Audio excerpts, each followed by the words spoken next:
So what we have here is an RTA, which stands for real-time analyzer, and basically it's an artificial ear with a microphone attached to the end of this cable that's sitting inside the car right now, roughly in the listener's position in the driver's seat. So it's got on a little stand, we can show it to you later. And it's basically reading pink noise. Pink noise is artificial energy on all frequencies that we can hear as humans. So this particular one goes from 25 hertz all the way up to 20,000 hertz. Most humans can't hear the upper spectrum, so we're not going to be too concerned about that. But we want everything in here to be somewhat linear. As you can see, we're a little bit hot here in the mid-range and lower bass section. So we basically have the CD playing through the audio system. Then this is telling us what the microphone is hearing inside the car. And then here we're going to go into the Moscone processor that he had installed. And we're going to select equalization. And if this looks familiar, that's because it's very similar to these frequencies here. It's actually exactly the same. And we can manipulate each third octave individually. And I'll give you an example. So we'll kind of start right here. See this guy? If you can read it, that's about 1.2 thousand hertz, which is kind of an uncomfortable frequency anyway. So I'm going to turn it down on here, and you'll see this guy drop. And we're basically just going to do that for everything. So this is 1.25 here. So the goal is to make a straight line across. Pretty much, yeah. You want this to be relatively level. And when you get to the bottom end, which is bass, the lower frequencies, we're going to keep that a little bit higher. Right now we're only concentrating on the main speakers, not the subwoofer. The subwoofer is actually turned off. Actually, let me check to make sure it is. No, subwoofer's on. So we'll turn the subs off. We'll go back to this. And you'll see the sub just dropped off here? Yeah. So we're trying to level this out and then engage the sub. The sub will have its own control, so you can actually turn it up and down independently from the rest of the system, which is nice for different listening environments. So if you want to retreat to your sanctuary here and listen to some music with a totally quiet background with no engine running, you're going to have a different experience compared to when you're on the road. You got wind noise, wheel noise, tire, engine noise, all of that masking the lower frequencies. So we want to keep that a little bit higher just by default. But ultimately the goal right now is just to level this out, and we can disregard all our markings from previous cheat sheets. And so what I'm going to do is I'm going to start just turning this down. We're going to use this as a reference point and just bring the rest of these frequencies down and bring these up. So we can.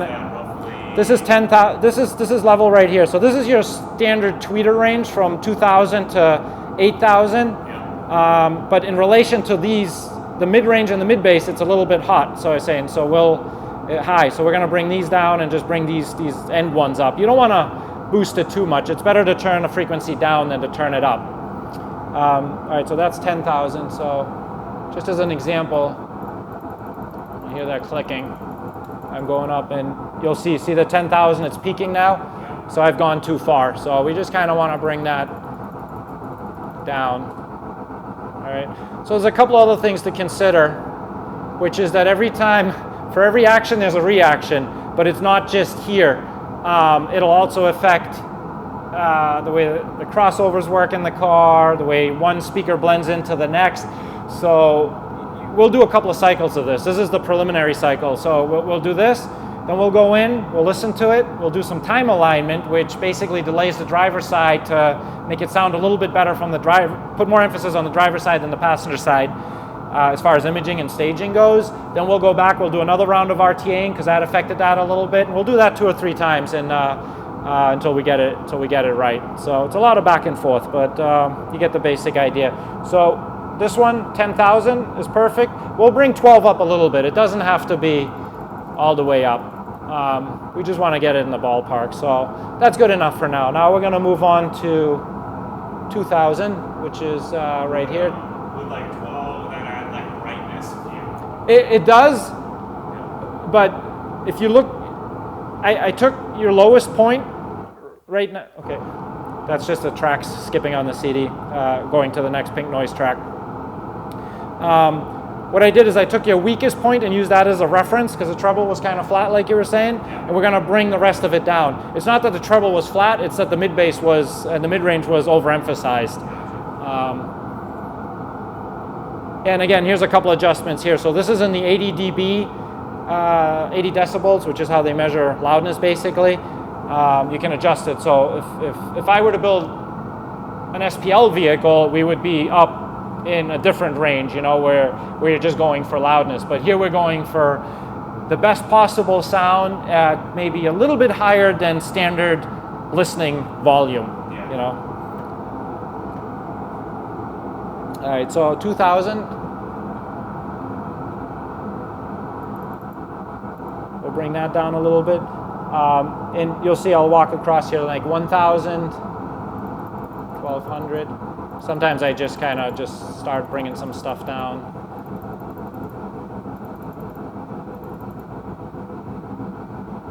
And so we got a little bit of a dip at 630. We'll bring that up. See, when I was doing it by ear, I was trying to sort of guess my way in, and I tried to keep the curve. Yep. Or try to keep the reduction. Minimal. Yeah. Well, what I did is I started at 12,000 and reduced it by say 5,000 dB or 5 dB, and then 4.5 and 10,000 and 4, and which is totally fine to do it. The hardest thing about just going right to doing it by ear, and you'll see I have a CD with, you know, a dozen songs on it that I'm very, very familiar with. Like I've been listening to these songs for decades. So if I didn't have this, I would just do it by that. But I really have to pay attention to what the drum's supposed to sound like, what the vocals from different artists are supposed to sound like, and then you would put it on the RTA and it may still be way off. So I use this as a baseline, and then we tune it. The last 5 to 10% we tune by ear is kind of the best way to describe it. So you'll see that these speakers are, even though they're crossed over at 70 hertz, they're actually putting out some energy at 25, 31, 40, like below their. Is that because the crossover's rolling on?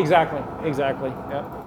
And I can show you some stuff there. So what I'm going to do is the 25 hertz is even lower than the sub needs to go. So I'm just going to get rid of that so we're not wasting energy on something you're not even going to hear. And the speaker isn't supposed to do anyway. You'll see once I put the sub in, all that'll be back. It's not an issue. It's not a bad thing.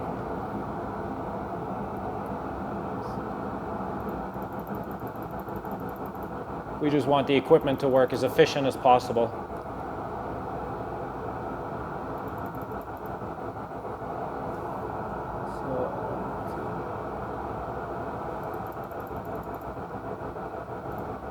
See how we're getting much closer to being level? 250.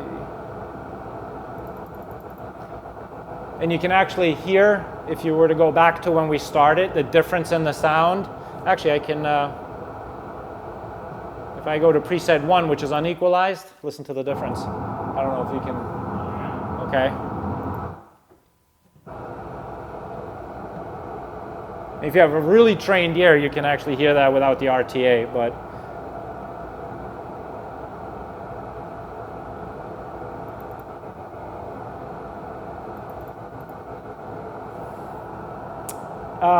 each dot for each line is 3 decibels. So if this 12,000 hertz is 3 decibels down from the 10,000 hertz. Now there's some things that come into effect that, the microphone, the air, and all that other stuff. So you don't want to like fixate on that, but just use it as a general reference. You can turn that up to a more sensitive. So now you'll see there's a broader spectrum. It's down to 2 decibels or even 1 decibel. But generally 3 decibel is what they used to use in the competition days. So that's kind of where we derived that from. And literally you can get this flatlined on a more sensitive setting, go to bed, come out tomorrow, and it'll be different because humidity changed. So that's how sensitive this thing is.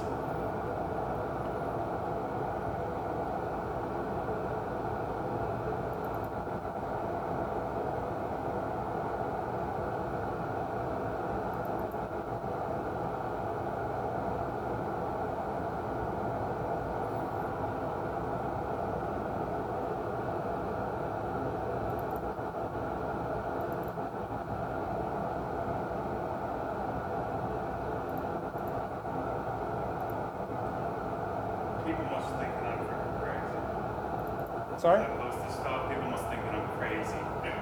Well, seeing the amount of followers you have, I don't think it's that crazy. I mean, what other dude flies somewhere from Boston and has two stereo in their GT3? This kind of stuff is so cool to me.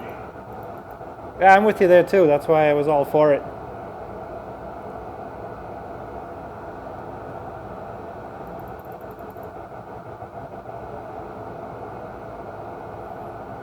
All right, so this is looking really good.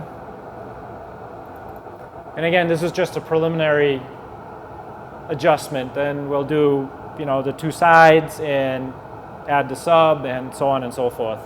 You'll go back and forth a bunch of times. So this is on the medium setting. So where's the mic right now? It's actually in the driver's seat on a stand that's about 20-something inches above. All right, so this is actually a good time to maybe, if anybody's interested in crossover points, our doors, what do we select, 70 hertz I think we're at? Yeah, I think so. So you can see our door speakers, which are the 6.5 inch Dynaudios components, are crossed over at 70 hertz with the Moscone, and this it clearly indicates that it drops off right at 70. It's right on, and I can show you an example. If we go here into the crossover filter, and let's say we'll put it at 500, you'll see this change. Like all these will drop off. Oh, I'll put it on a faster setting. See how everything dropped off there? So now it's not playing the lower mid-range or upper mid-bass. And you can actually change the type of filter. Yes, you can. So the type of filter, The slope. yeah, the slope anyway. So this is a Butterworth 12 dB. It's just one that I prefer. A lot of people like the Linkwitz Riley. The Bessel I honestly don't know.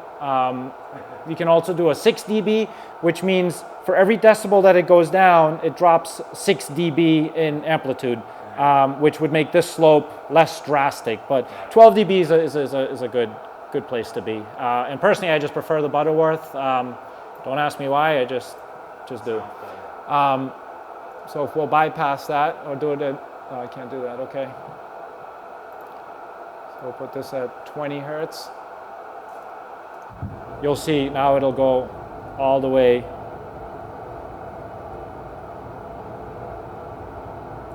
See, it's playing all those lower frequencies even though I dialed them out. So again, we're gonna that was just to show you guys, but we're gonna keep it at 70. And even at 70, you'll see it plays frequencies below that just because of the way the crossover point works. All right. Okay, so let's see what happens when we add the bass. See how that spikes up? Those are your subwoofers, or subwoofer. And that's the mid-range turned off and just the sub playing. So everything's doing exactly what it should be. Obviously, we're high. So would that be better off just here in the EQ or on the gain? I have the gain, yeah, I probably have it set a little higher than the fronts. We'll do a combination of the two. Like I say, I jump from the Moscone to my ears to to the amplifier, and a couple of times back and forth before we get it. So the subs are channel 5 and 6, right? Okay, so what we're gonna do here, oh, it's already done. All right, so we're using this. Obviously, we don't have as many bands to deal with because we only got to deal with the lower frequencies. So what I do is I just set it up to go from, actually, we don't even have to go that low. All right, this is going to take me a minute. What I'm going to do is I'm just going to 5 and 6 of the subs. So we're going to set that up as a woofer. And instead of going up to 300 hertz that the sub doesn't play anyway, I'm just going to set reset these to similar to what we got here. So let's see. So instead of the lowest frequency being 50, we're going to make that closer to 20 is good. We don't need to go to 10. Even 20 is lower than we need. Yeah. And the next frequency is going to be, it's currently 63. We'll do that in the 30s.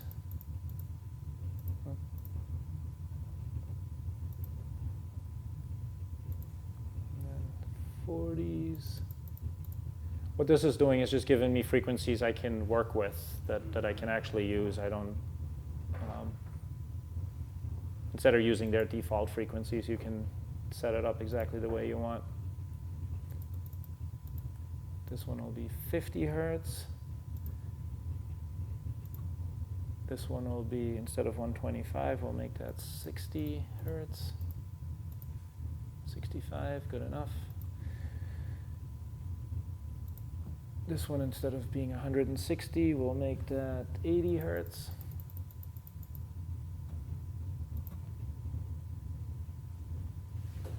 This one, instead of being 200, we'll make that 100.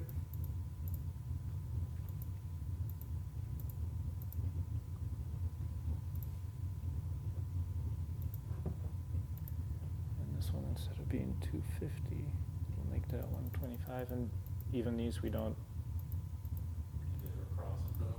Yeah, they're above the crossover point, but they kind of coincide with what the third octave EQ RTA has.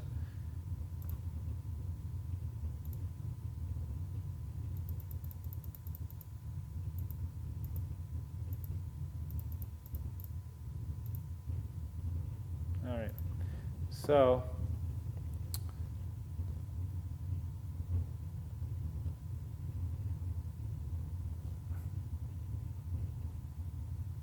okay, so it looks like the sub's real strong between 63 and 125. So we'll bring 120. We have more bass than we need.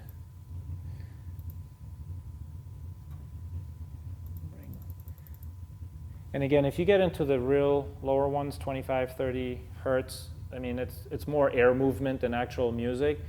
So, but it requires an awful lot of cone abuse of the actual driver and an awful lot of amplifier power that you really don't hear in normal music. You know, obviously there's systems that are built around those low frequencies to shake your neighbor's windows, but that's not what we're after here.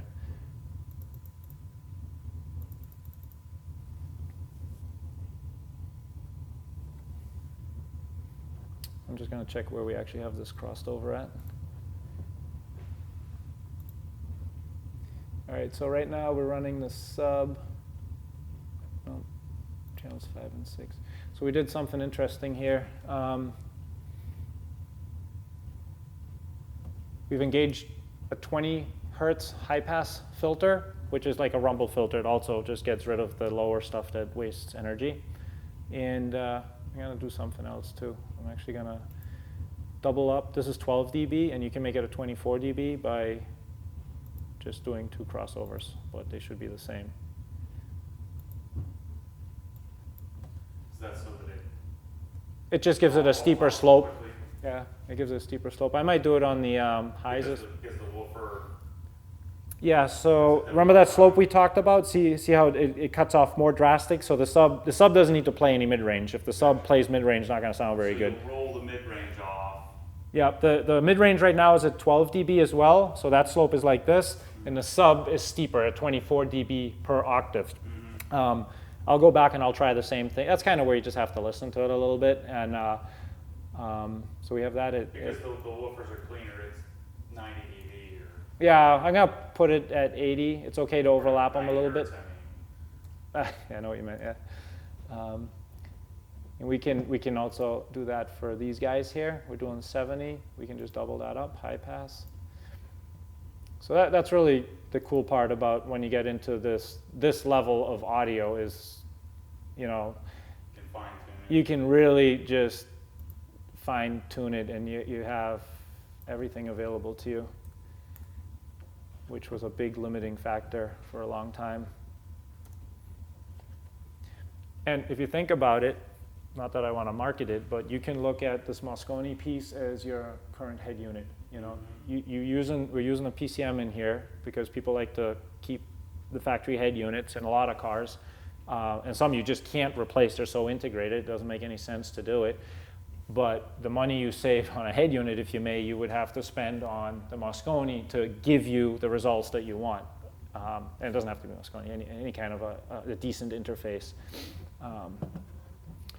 Okay, so, And this is just something that I do. So we've gotten this far. I'll just back it up.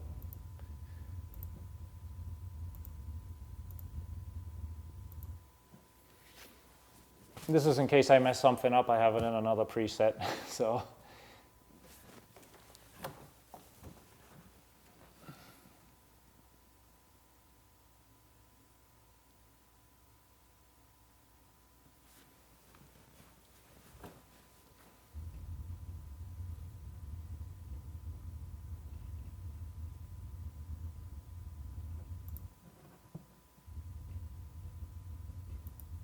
Now basically everything I've done so far is in preset 1 and in preset 2. Okay, so again, this peak is just doing bass. That's why it looks so dramatic. You'll see now if we bring in the other speakers again, we should be pretty much where we want to be. So again, that's a lot of bass. But we can. You do. This is too much though. I'm going to turn it down on the amplifier a little bit.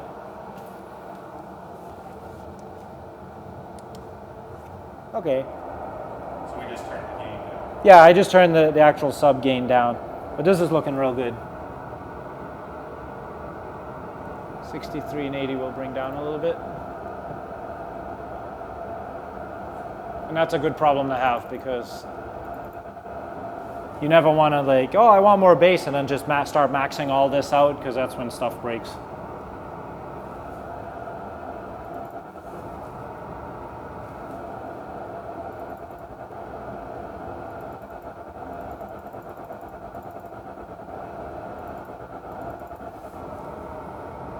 you think even in a noisy car like a GT3, this is still worthwhile? Yeah. Yeah, I mean, it's as loud as the car is. I mean, I know you did sound deadening and all that. When you're on a track, obviously you're not going to be listening to the radio, but on the way to the track, Right.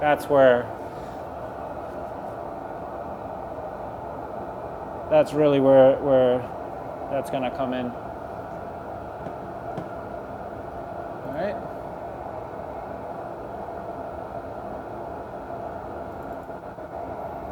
You'll see I'm just kind of going back and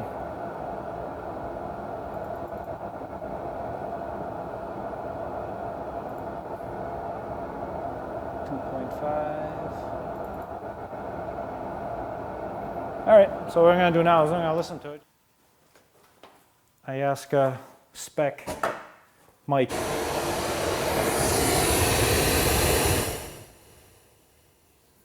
And as simple as it looks, this is actually a pretty sophisticated piece of equipment. Like, you shouldn't bang it around, and I've had them sent out and calibrated. I have 2 of them, just because I'm neurotic. I'm going to bring the laptop inside. So what I'm going to do now is I'm going to listen to it with some music that I'm familiar with. And anybody who's been to my shop knows the songs you're about to hear. People make fun of them. And at the same time, I'm also going to pay a little attention to time delay, which basically, or imaging, staging, stage width, stage height, imaging different singers. I have some male voices, some female voices. I want to make sure they're kind of in the middle of the stage, so it's a nice wide, high listening stage. And then I'll probably go out and we'll RTA it a little more, and we'll go back and forth a couple of times and let you listen to it too to make sure you approve. There's a little bit to give it a happy medium. Oh, I forgot my mouse.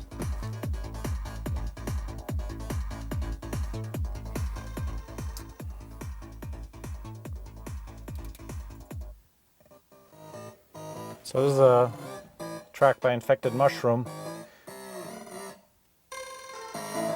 It's very dynamic. It's kind of electronic music, but it really puts the system to the test.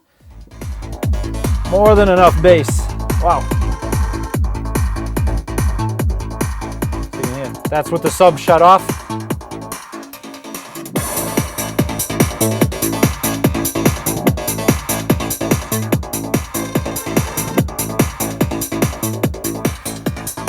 All right.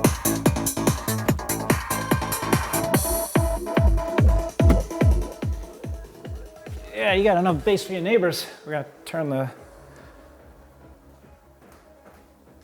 So I mean you're gonna have to bring... I'm actually gonna bring the fronts up a little bit because I have them at about 2. Yeah, yeah. You can't bring the sub down, really. You can. There's a little bit of playroom. I never like to max out anything. Yeah. And you really shouldn't. So right off the bat, sounds like it's coming from the center channel, even though there's no center channel. So that's good.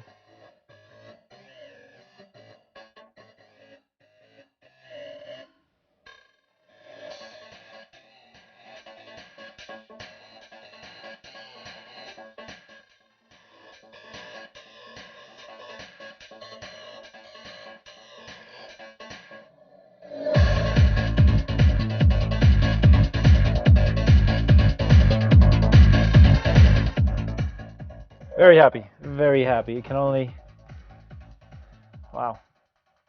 All right, so go preset 1. And we've done several of these setups, so I'm pretty confident that all the phase settings are proper, but I just like to go through them and just A/B them. So I'm just gonna, I know you guys probably can't hear it, I'm just gonna play with the phasing of the sub.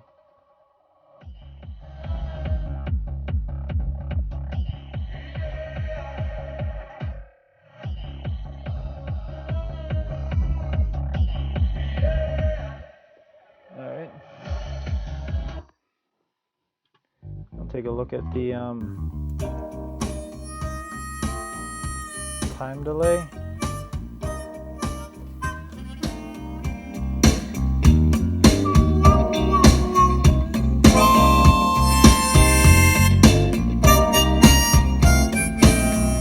Get up early in the morning just to see her eyes. She's walking around the highway in complete disguise. So what we do with time delay is, unlike a home stereo, in a car, unless you drive a McLaren F1, you never get to sit in the sweet spot. So you're always to one side or the other, usually on the driver's side in this country, on the left side. And the speakers are never equally spaced from you. So what we're doing is actually electronically, with this DSP, delaying the left side. So the frequencies start to come from the right side, and as they're traveling to my ear, the left side actually gets delayed by a matter of milliseconds, so they arrive at my ears, or the driver's ears, at the same time. So now both sides sound equal from this seat, and it really creates that nice stage. And the way you do it is actually pretty easy. So with Sony software, there's actually... Yeah, so we actually have, if you can zoom in on it. So in this setup, we're using channel 1 for the front left, channel 2 over here for the front right, channel 3 and 4 is the rear, but we're not using them, and 5 and 6 are the subwoofers. Subwoofer. Those 2 channels get bridged to the subwoofer. So all we actually have to do is we take the speaker that's furthest away and use that as a starting point, because that's the one that's going to send the signal to first. So in this case, all right, let me explain. Like if you had a big SUV and the subwoofer was way in the back, 10, 12 feet away from you, that's the one you would use as a reference. And then you delay everything else in accordance with that. And that's where it comes into, you just have to trial and error. What's the right delay just by ear? Well, yeah, I cheat. So in here is milliseconds, which I gotta be honest with you, doesn't mean much to me. So I use centimeters or inches. So you can literally get out a measuring tape and say, okay, this one's 4 feet away and this one's 2 feet away, and then you delay. A good starting point is you delay this one by 24 inches. You would just go up. We have it at 13 inches now because maybe that's the difference. And again, that's just a starting point. Then you have to sit in the car. You get some music that the guy is supposed to sing in the middle, or the girl, and you just play with it. I'll close my eyes and I'll just click away until it is where I like it. So, the physical measuring is a good starting point, but don't let it be your final setting. So in this case, it actually sounds really good right off the bat, and we got a 13-inch or 0.96 millisecond delay on the front left channel 1. The sub, because it's almost the same distance away from us, because it's in the footwell here, as the right door speaker and dash speaker, is probably going to be the same. The sub is inverted, firing down, so theoretically, if you were to measure the way the sound wave comes out, it's a little bit further away, so I will try to delay this and see if I like the sound. And what I can do is I can actually group channels 1 and channels 2 so they delay simultaneously, so I can put them, I got these two relative delay proper, now I'm just going to delay them in relation to the subwoofer. All right, so group 2, we are going to take channels 1 and channel 2, and you'll see channel 1 is already delayed by 13 inches. I'm just going to go with inches because that's what I do. And if I go up with this group 2, it'll go 13.2 while this one goes up 0.3. I guess that's the next setting. And I can just delay those two speakers, which is my mid-range and my highs, in relation to the sub. But I'm going to do that.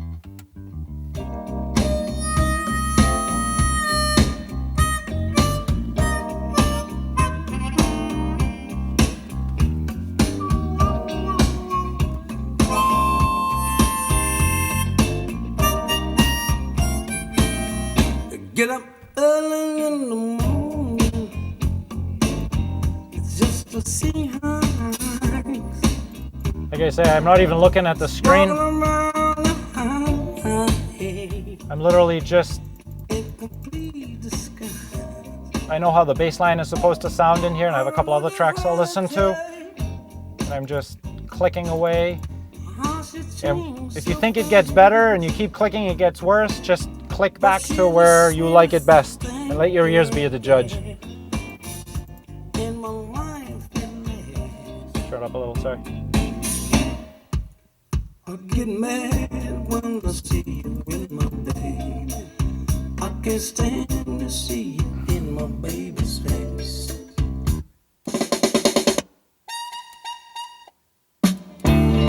Yeah. This is a good one because it's a very tight, high bass note on the drums, that is, not bass guitar.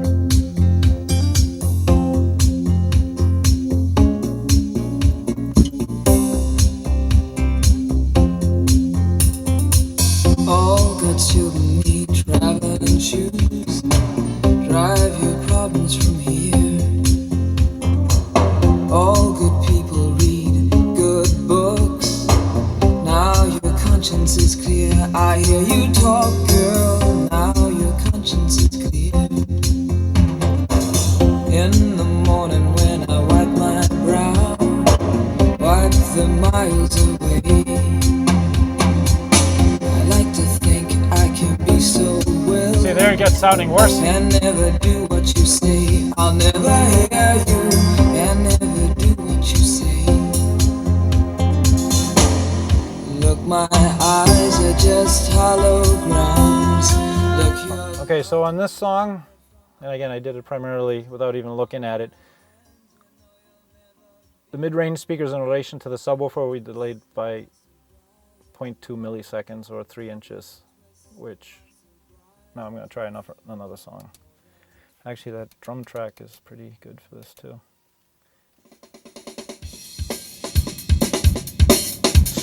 Strictly acoustic drums, they tell a lot about a good system.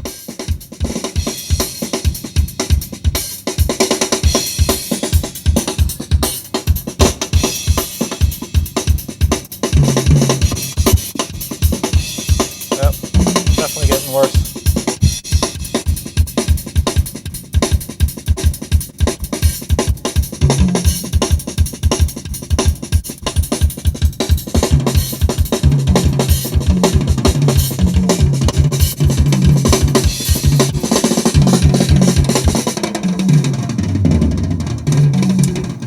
So I know you guys can't hear this, but this is just awesome for the simple fact that I was able to dial in the sub to get real tight bass, and it sounds like the drum set is literally playing on the hood of this car.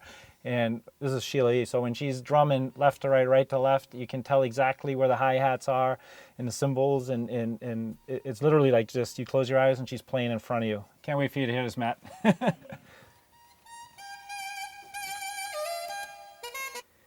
And not to deviate from what I was talking about, but basically what I did is I just listened to some different types of music, and I did the same thing again. I just adjusted it blindly till it got worse and got back to where I like it best. And ironically, I'm at 3.2 inches, so pretty consistent with what I came up with the other song. We'll do that a couple of times.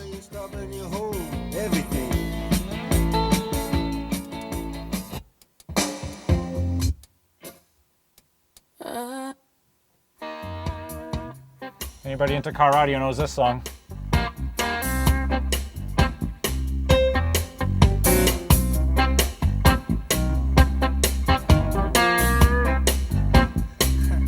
Yeah, I've been sleeping, babe. I've been trying to hold back the hands of time. Yeah, I've been sleeping, babe. I've been trying to hold back the hands of time.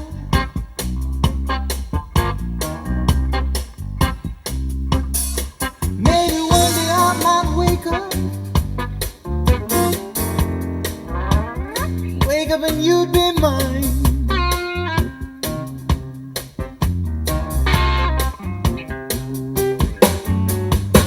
I've been dreaming, baby. I've been dreaming of the day that we make.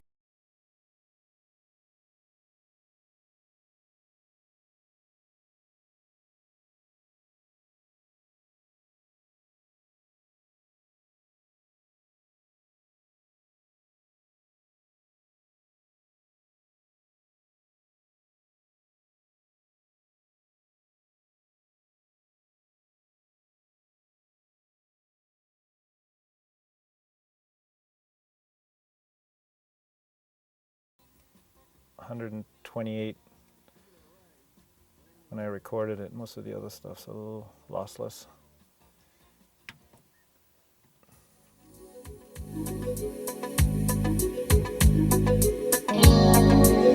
This is a great track to see if your mid bass and sub bass transition is proper, because it kind of has a rolling bass that goes down. I use this a lot.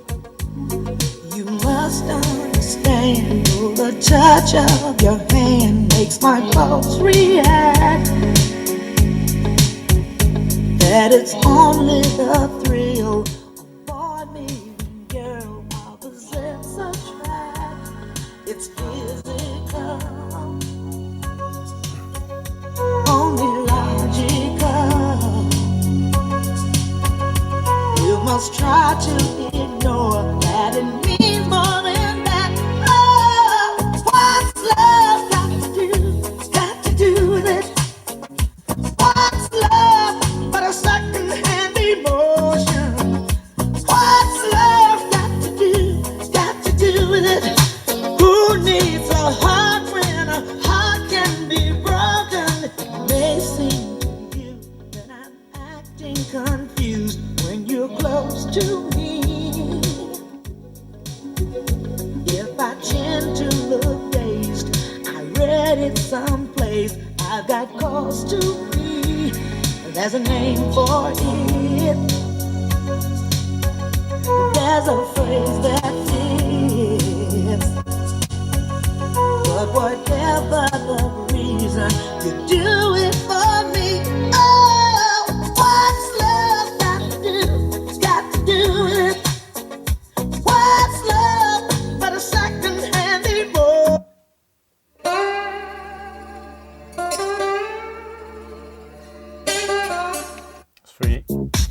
It's for the younger generation. It's been said and done. Every beautiful thought's been already sung. And I guess right now here's another one. So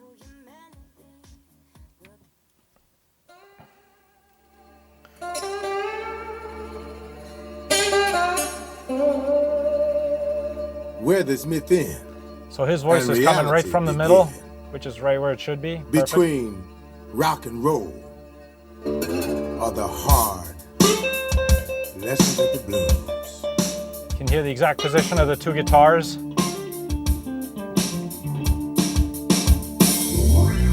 people tried to warn him, don't go across those tracks.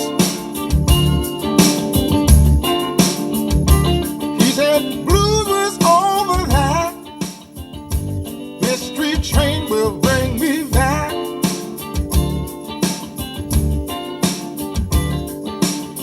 Now he's sung with passion.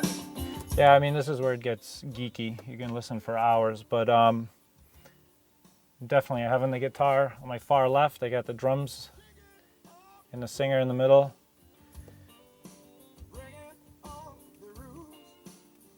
So this was kind of wicked hot in here. A stage where you check imaging, staging, linearity, all that. And I'm actually gonna go back and do a little bit of pink noise.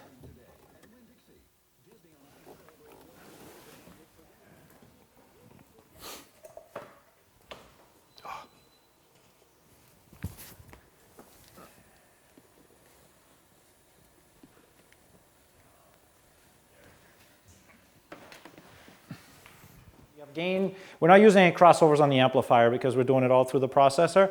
So you have gain control there, which, you know, we manipulate it a little bit.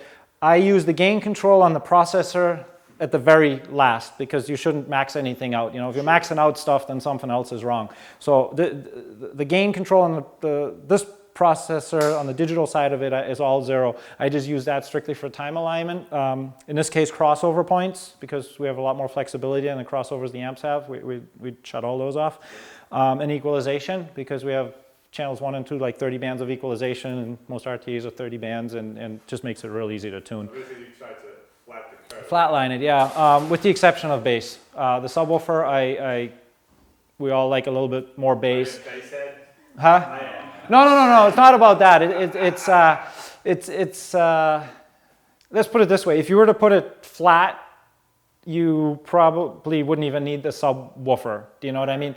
The subwoofer is there to put the system to compensate for all the other road noise, wind noise, engine noise when you're driving. If you were to sit in here, you know, you don't really need it unless you're really, really going so loud that you're exceeding the mechanics of the little speakers. You know, for normal listening, you actually probably could do it without a subwoofer, but because you don't want to strain anything, you know, we have it. Oh, how long did it take you to do all that? Oh, you mean the tuning or the install? No, just to tune it. Oh, I don't. What? The install, I know how long it takes. Yeah. Works around for like what, an hour and a half? I don't even know what time it is. Yeah, so far we're into an hour or two. Yeah.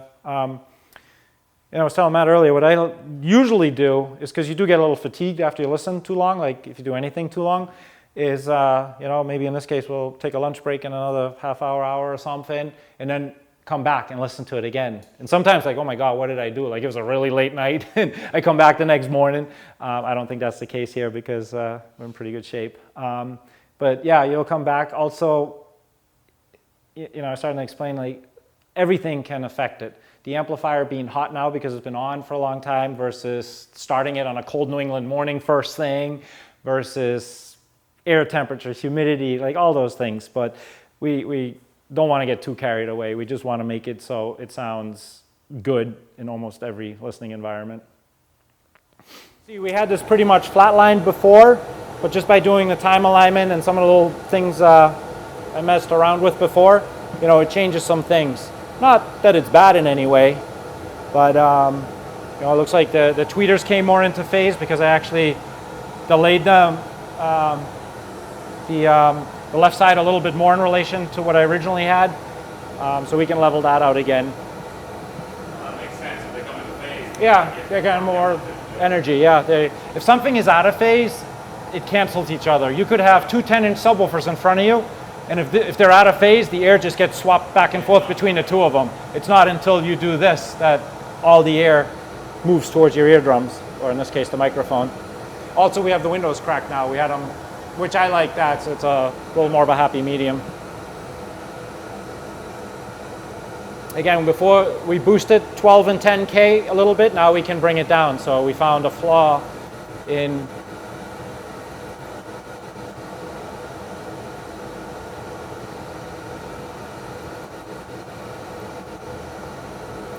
6.3.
So here you can see the difference. I haven't saved it to preset 1. This is what we just had after the first round.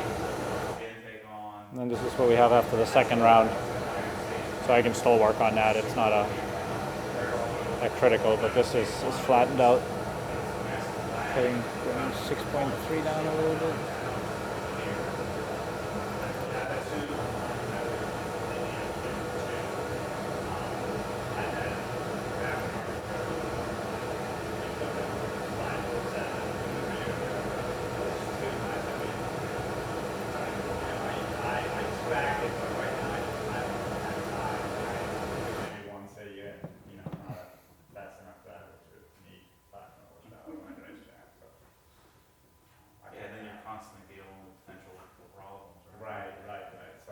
Just backing them up now.